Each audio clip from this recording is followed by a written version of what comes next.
Good morning everyone, I'm Teacher Emery. Good morning, I'm Teacher Joshua. So today, we will be discussing and demonstrating two three-way switch. So Ma'am Emery, what is two three-way switch? Three-way switch are commonly used to control a fixture from two different locations. For example, a long way or stairway might use a pair of three-way switches at each end so that lights can be turned on when approaching one end of the hallway or stairway, then shut off from the other end. So after this, we will be demonstrating the schematic diagram for two three-way switch, and after which we will be demonstrating by making use of our electrical booth. So for today, I'll be sketching the schematic diagram for a two three-way switch. So in two three-way switch, we have the line and the ground. So we also need a bulb and also the three-way switches. So here are the terminals for switches. We have 1, 3, the 0 and common, and the other side also we have the 1, 3, 0 and the common. So in order for us to connect it properly, line will always go to common. So we have here connected to the common, and for the ground it is connected to the one wire for going to bulb, and the extra wire for bulb will be going to terminal 0, and for terminal 1 and 3 for three-way switch 1 and three-way switch 2, we need to connect 1, 3 and 1, 3. We call this as traveler. What is the purpose why we're going to connect the common to line? The purpose for this is that it is more safer to make use of or line to be connected here at the common, and the ground will be connected on the line for the bulb. So this is the schematic diagram that we are going to use on our demonstration on our electrical booth. Now we will go to our electrical booth. This is our electrical booth. We already prepared for you for our demonstration. We will be making use of a bulb, a wire, junction boxes, utility boxes, and of course, this is the four-way switch. This is the four-way switch number 2, and the upper one is the four-way switch number 1. And we also have here our circuit breaker to energize to see whether our connections will be functioning. Before going to start, we also have other materials to be used. And these are the... Okay, this is wire connector, lineman pliers, and multi-tester. Our two three-way switch by making use of the two three-way switch diagram or the schematic diagram we have discussed. For this, we will try to find the line connection where we're going to connect the live wire. So this is the circuit breaker, and we'll put the one end of the VOM and try to look for this 2. So here, this is not the wire connected to here, and there. You can see the VOM will be moving. So let's try to mark this up. This is the line 1. So for the line 1, we will be trying to connect this for the common. So now, we will connect or find the common for this switch. So for the common for this switch, if we're going to find this one, I'll be just removing the wire. You can check on this wire. We have here the 0. This is the 3 and the 1. This is the common. There's marks on there. Common, this is the 3. You can see the markings here for 3 and there's the 1. So we will try to find where is the common here.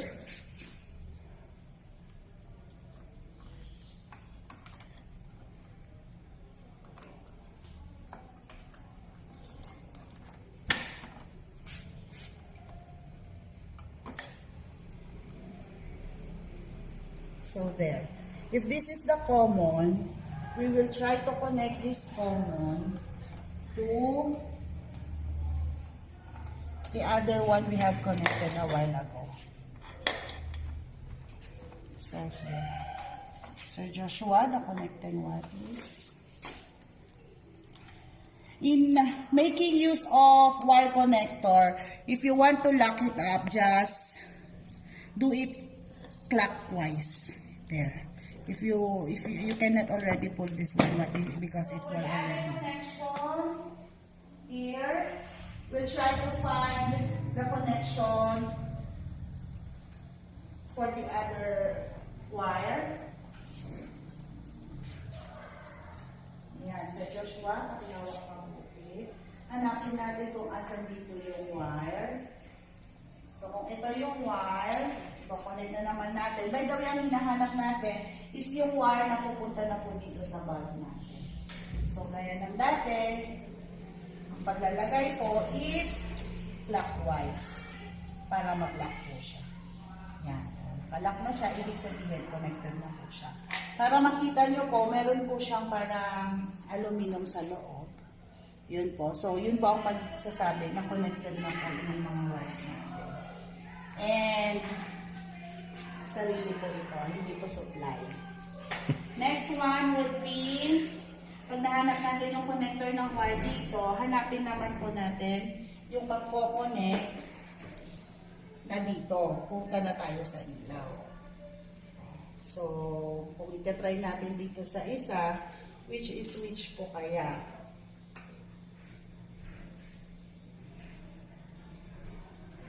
So, paano natin makikita?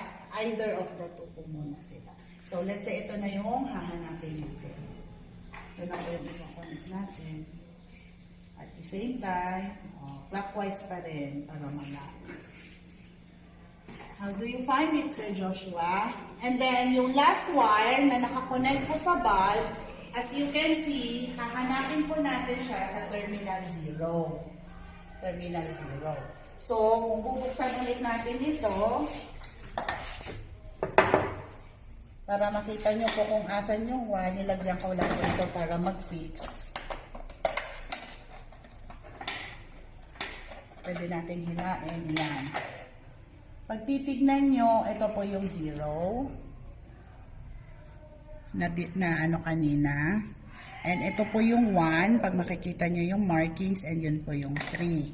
So, hahanapin natin yung isang line ng wire. Pupunta po siya dapat sa bulb. Yung 0 pupunta sa bulb. So, yung natitirang connection dito sa wire, hanapin na lang natin ito. Pakihanap dyan, Sir Joshua. Pakitry ito. So, ito po yun. So, i-connect na natin itong bulb. And then, yung wire na po ito, ito po yung connect sa common na pupunta po sa switch.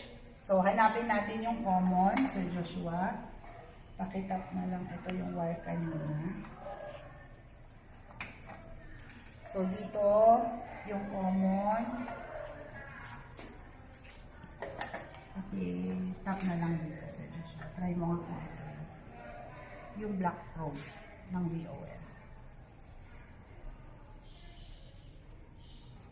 Hawakan mo muna. O, Ayan. So, ibig sabihin, ito po yung i-connect natin.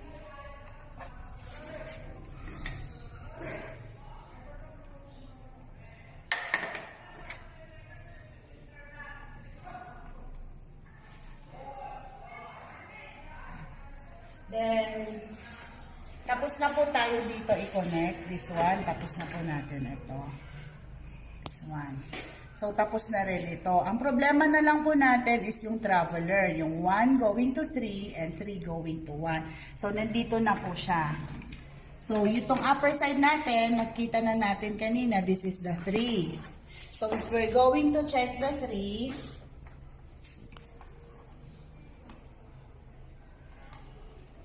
mamili na lang tayo dito sa gusto ko kasi yung connection natin. So, ito yung connection ng 3. So, hahanap tayo dito ng connection ng 3. Hanapin mo din dyan yung kapares dito. Kung saan yung gagawin. Just the other one. Hawakan mo muna ito, sir. And then, pag kukonektahin natin ito, kung 3 ito, ang hahanapin naman natin sa switch 1 will be the 1. So, hanapin mo dyan, Sir Joshua, yung kadugtong niya. Dito. Kung saan yung, hindi, dito. Yan. Ayaw yan. So, ito yung magkakakonekta. Going doon sa terminal ng 1 naman nun. So, hanapin natin yung, ulitin ko po, clockwise lang po pag maglalak. So, hanapin natin yung 1 dito. So, ito po. Ayan. Hanapin natin yung 1. I-tap mo dito, sir. Mamili tayo dito sa choose ko.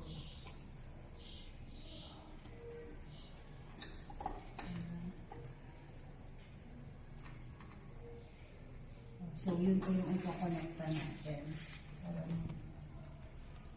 Ayun na, sir. Yes. Tapos, ilalagay na lang po natin ito. Pwede nyo pong i-twist para hindi tayo mahirapan. Again, this one. So, yung mga natitirang wire, hindi na po natin i-VVOM kasi ito na po yun. Yung sa 1 naman, going to 3 na rin yun. So, ilalak na lang po natin siya kasi sa last part na siya.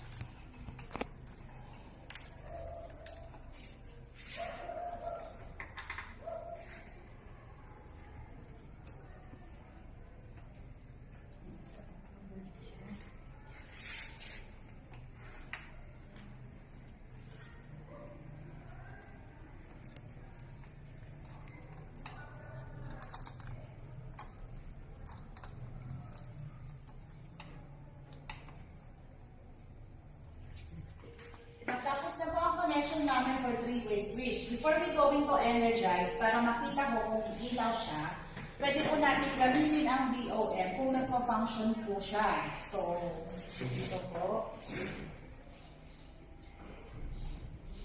Itatap mo lang po yung dalawang probe niya, naka times 10 po siya. Ako na, Sir Joshua.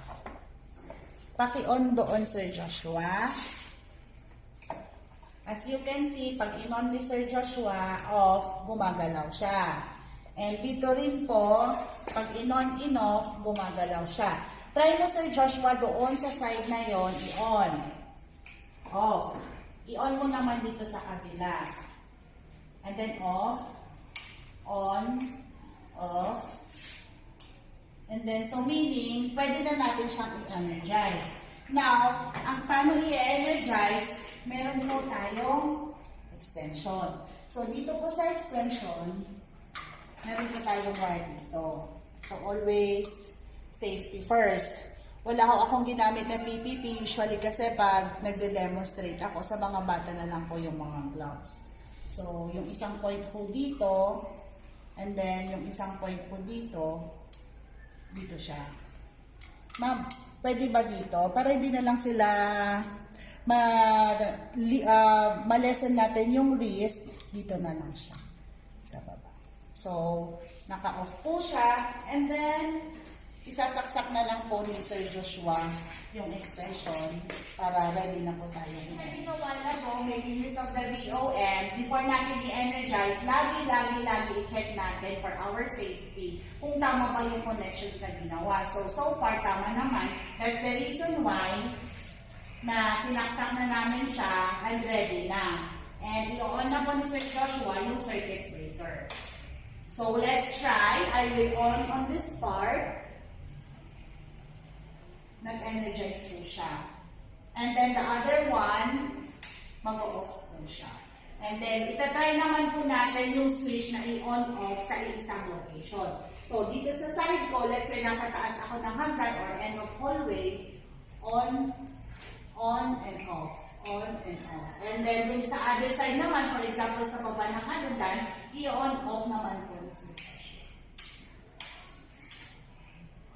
So, this is our demonstration for 2-3-way switch. Again, I am Emery Medica.